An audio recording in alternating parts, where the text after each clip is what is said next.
የዓለም ዋንጫው ሊጀምር ጥቂት ቀናት ብቻ እየቀሩት ለአርሰናል ታላቅ ተከላካይ ህልሙ በሰከንዶች ውስጥ ሙሉ በሙሉ ከሽፏል። ይህ ድንገተኛ ጉዳት እንግዲህ በአርሰናል ቤትም ትልቅ መቃወስን የፈጠረ ሲሆን መድፈኞቹ በምትኩ ያዘጋጁት አዲስ የዝውውር እቅድ መላውን ክለብ ያስደነገጠ መሆኑን እየተመለከት እንገኛለን። ነገር ግን እንዲሁም በትላልቅ ክለቦች ያሉንም ስንመለከት የዝውውር ሂደታቸው ላይ እጅግ በጣም እየተጧጧፉ ነው። አርሰናል፣ ዩናይትድ እና ማድሪድ በአንድ ድንቅ አማካይ ዝውውር ዙሪያ ይፋዊ ፍልሚያ ውስጥ የገቡ ሲሆን ክለቡ ለዚህ ኮከብ የለጠፈው ዋጋም የ85 ሚሊዮን ዩሮ እንግዲህ ሁሉንም እያነጋገረ ይገኛል። በተጨማሪም ጆዜ ሞሪኒዮ ወደ ማድሪድ ለመምጣት ለቦርዱ ያስቀመጡት የግዴታ የተከላካይ ቅድመ ሁኔታና ባየር ሙኒክ ለአንዱ ኮከብ የጠየቀው የ200 ሚሊዮን ዩሮ የማይታመን ዋጋ የዝውውር መስኮቱን እንግዲህ ሙሉ በሙሉ እያናወጠው ይገኛል። እንግዲህ በሪያል ማድሪድ በኩል ተፈላጊውን ተከላካዮች አሉ። ከወዴት? ከአርሰናል በኩል የአርሰናል፣ ዩናይትድ እና እንዲሁም የመላው ክለብ ደጋፊዎች ሆይ እንግዲህ እውነታውን ለማወቅ እስከ መጨረሻው ሰከንድ ድረስ አብራችሁን ሁኑ። አሁን በቀጥታ ወደ መጀመሪያው መረጃችን የምናልፍ ይሆናል። ከዛ በፊት ግን ሰብስክራይብ እያደረጋችሁ አዳዲስ ቤተሰቦቻችን እንድትሆኑ ስንል በአክብሮት እንጋብዛችኋለን ማለት ነው። ወደ መጀመሪያው ሰበር መረጃችን ስናልፍ እንዲህ ከአርሰናሉ ተከላካይ ጁሪያን ቲምበር ነው። የኔዘርላንድ ብሔራዊ ቡድኑ የመስመር ተጫዋች ቲምበር በደረሰበት ከባድ ጉዳት ምክንያትም በይፋ ከዓለም ዋንጫ ውጪ መሆኑ ታውቋል። ይህ ዜና ለኔዘርላንድስ ብቻ ሳይሆን ለሚኬል አርቴታው አርሰናልም ትልቅ መርዶ እንደሆነ ነው የምንመለከተው። በዚህ ምክንያት የኔዘርላንድ ብሔራዊ ቡድን አሰልጣኝ አስቸኳይ ውሳኔ አሳልፈዋል። በእርሱ ምትክ የሰንደርላንዱን ተጫዋች ጌርት ሩይዳን በድንገት ወደ ቡድኑ ጠርተውታል። ኔዘርላንድ በዚህኛው የዓለም ዋንጫ በምድብ ከጃፓን፣ ስዊድንና ቱኒዚያ ጋር መደልደሏም ይታወሳል። የቲምበር ጉዳት እንግዲህ መውጣት አርሰናል በክረምቱ ገበያ አዲስ ተከላካይ ለመፈለግ እንዲገደድ ያደርገው ይሆን የሚለው እንግዲህ ትልቅ ጥያቄ አስነስቷል። ምክንያቱም በሱ በኩል የሚገኙ ድንቅ ተጫዋቾች በቀላሉ ማግኘት አይቻልም። ቲምበር ሲመጣ በቀላሉ ነው የመጣውና ነገር ግን አሁን ሌሎች በሱ በኩል የሚጫወቱ ተጫዋቾችን በቀላሉ ማግኘት አይችሉም። ግን አንድ ተጫዋች አለ፣ የቼልሲ የመስመር ተመላላሹ ማርክ ኮኮሪያ አሁን ላይ ከቼልሲ መውጣት እንደሚፈልግና ብዙ መረጃዎች ይወጡ ይገኛሉ። ወደ በኋላ ላይ ከዩናይትድ ጋርም ስለተነሳ አብረን የምናነሳው ጉዳይ ይሆናል። ወደ ዝውውር ገበያ እንምጣና የጀርመኑ ግዙፍ ክለብ ሙኒክ የሚገርም ውሳኔ አሳልፏል። ታዋቂ ጀርመን ጋዜጣ እንግዲህ ስካይ ስፖርት እንደዘገበው ከሆነ ሙኒክ ከ200 ሚሊዮን ዩሮ በላይ የሚሆን ይፋዊ የገንዘብ ጥያቄ ከቀረበለት ብቻ ማይክል ኦሊሴን ለመልቀቅ ዝግጁ መሆኑን አስታውቋል። ኦሊሴ ባለፈው የውድድር ዘመን እንግዲህ በሙኒክ ቤት ያሳየው እጅግ አስደናቂ ብቃትም እንደ ማድሪድ ያሉ ትላልቅ ክለቦችን ትኩረት እንዲስብ ቢያደርግም ሙኒኮች ግን ተጫዋቹን በቀላሉ እንደማይለቁት በዚህ የ200 ሚሊዮን ዩሮ ዋጋ ማገጃቸው በግልጽ አሳይተዋል። ታዲያ እስከዛሬ ድረስ በዚህ ልጅ የውል ሂደት ላይ አንድም የኮንትራት ማፍረሻ ሂሳብ አልነበሩም ነበር፣ መልቀቅ አይፈልጉም ነበር። አሁን ላይ ግን ስካይ ስፖርት ጀርመኒ ይዞት የወጣው መረጃ ይህንን ያስመለክተናል። ሪያል ማድሪድ ደግሞ በፕሬዚዳንት ፊዮሬንቲኖ ፔሬዝ አማካኝነት ቀጣዩን አዲሱን ጋላክቲኮስ ለመገንባት ከ150 ሚሊዮን ዩሮ ጀምሮ ጥያቄ የምናቀርብለት ተጫዋች አለ ብለው ተናግሮ እንደነበር እናስታውሳለን። እናም የብዙዎቻችን ግምት የሆነውም ኦሊሴ አሁን ላይ በሙኒክ በኩል 200 ሚሊዮን ፓውንዶች ጥያቄ ምንድነው ዩሮዎች ዋጋ ተተምኖለት እንደተቀመጠም እየተመለከትነው እንገኛለን። ሌላው ከዋጋ ጋር በተገናኘ የክረምቱ ትልቅ አጀንዳ የሆነው ዌስትሃም ዩናይትድ በበርካታ የአውሮፓ ታላላቅ ክለቦች ማለትም ዩናይትድ፣ አርሰናል እና ማድሪድ በጥብቅ እየተፈለገ የሚገኘውን ማቴዎስ ፈርናንዴዝን የመሸጫ ዋጋ በይፋ መወሰኑ ነው።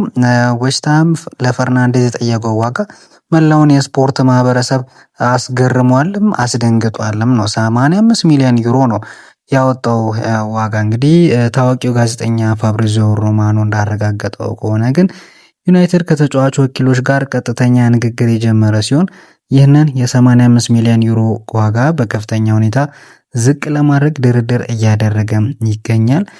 ጊዜያዊ አሰልጣኝ ካሪክ እንግዲህ ካዝሜሮን ፍጹም በሆነ መልኩ ሊተካ የሚችል ቁልፍ ሰው አድርገው ፈርናንዴዝን የመረጡት በመሆኑ ዩናይትድ በአሁኑ ሰዓት በዝውውሩ ላይ ከአርሰናልና ከማድሪድ ቀድሞ መሪነቱን እንደያዘም እየተመለከት እንገኛለን።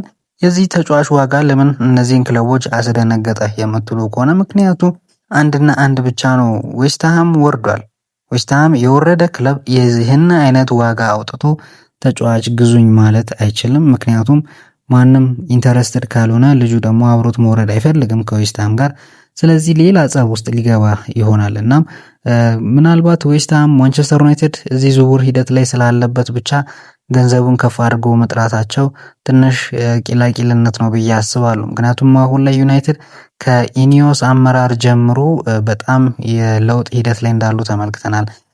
የተጋነነ ዋጋን አውጥተው ተጫዋች ማስፈረምን አይመርጡም እና ለምሳሌ ያክል ትልቅ ዋጋ የወጣበት በእነሱ ሂደት ላይ እንግዲህ ቤንጃሚን ሼሽኮ ነው። በሱ የዝውውር ሂደት ላይ በአንድ ጊዜ ራሱ የሚከፈል አይደለም፣ በሶስት አመት ተከፋፍሎ የሚከፈል ሂሳብ ነው ያቀረቡለት። በዛ መልኩ ነው እንግዲህ ተስማምተው ወደ ማንቸስተር ዩናይትድ ተጫዋቹን ማስኮብለል ይቻሉት እና በዚህም አይነት ተጫዋች በማቴዎስ ፈርናንዴዝም ይህንን አይነት ታክቲክ ሊጠቀሙ ይችላሉ።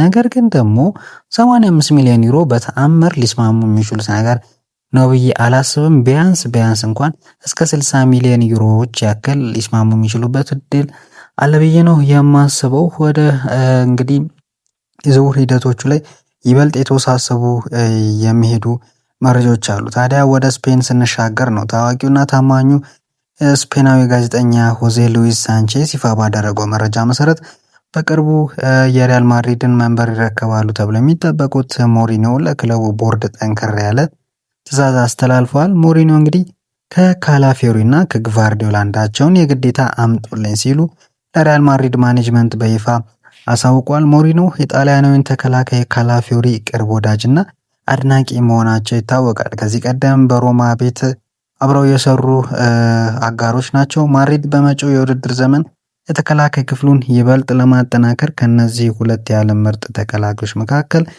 የትኛውን ለጆዜ ሞሪኒዮ ያመጣላቸው የሆነ?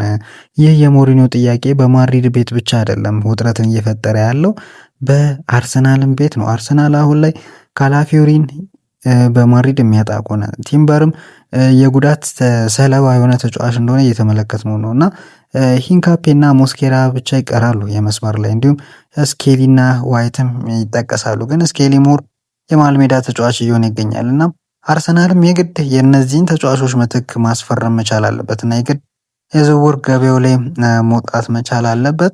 ታዲያ በዚህ ወደ አርሰናል እናምራና በበኩሉ ይህ ክለብ በበኩሉ የፊት መስመሩንና አማካይ ክፍሉን ለማደስ ትልቅ እቅዶችን እንደያዘ ነው የተመለከትነው።